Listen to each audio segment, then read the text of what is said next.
And we begin with breaking news right off the top. The AP is projecting Democrat Katie Hobbs will be the next governor of Arizona. Hobbs is set to become the state's 5th female governor and the first Democrat to hold the office in 13 years. This caps off a long and nasty battle with Republican Kari Lake. Good evening and thanks for joining us. I'm Mark Curtis. And I'm Katie Divine. Reaction is pouring in tonight, but first let's take a look at the results. Hobbs captured a good majority of the vote tonight. She now has 50.4% over Kari Lake's 49.6%. Meanwhile, let's take a look at the race for Arizona Attorney General. And it is still neck and neck. Democrat Chris Mays leading Republican Abe Hamadeh by just a few thousand votes. And in the race for school superintendent, Republican Tom Horn still has a narrow lead over Democrat incumbent Kathy Hoffman in a race that has been going back and forth. And in Arizona's 1st congressional district, the AP projecting Republican David Schweikert has defeated Democrat Jevin Hodge. In the 6th congressional district, Republican Juan Ciscomani is projected to beat Democrat Kirsten Engel.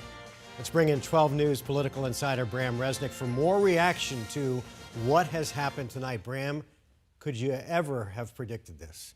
I didn't predict anything in this election because it was clear to me could have gone so many different ways, so many cross currents.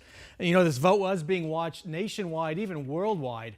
Arizona's election was viewed as a referendum on democracy. Tonight, the defender of democracy won. Let's start with a reaction. Democratic Secretary of State Katie Hobbs tweeting, "Democracy is worth the wait. Thank you, Arizona. I am so honored and so proud to be your next governor." Republican Kari Lake had refused to say during the campaign whether she would accept a defeat. Lake's tweet tonight makes it clear she won't, at least not yet. Arizonans know BS when they see it, Lake tweeted.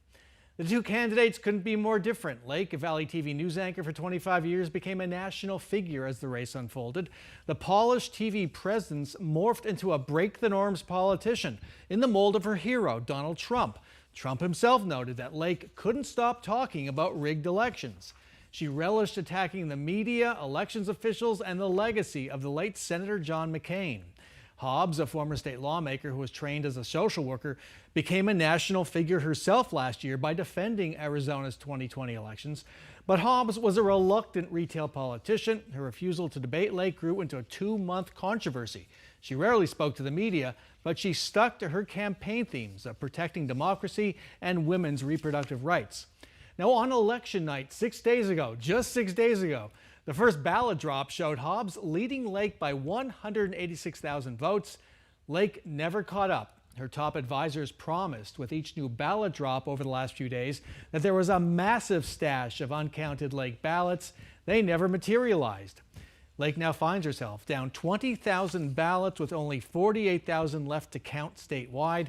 She'd have to win 70% to tie. The math doesn't add up. The former TV anchor can't rewrite this script.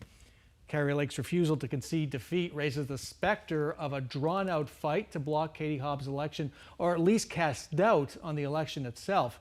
If you're looking for possible clues about what Lake will do, watch Donald Trump's announcement Tuesday of his next move. Kari Lake might get a mention. They were pretty close, and Lake was his star recruit. She was the one he put a lot of hope in. All right. And it didn't work. Well, let's see if there's another chapter, possibly. There are a few more chapters. I think there are several coming.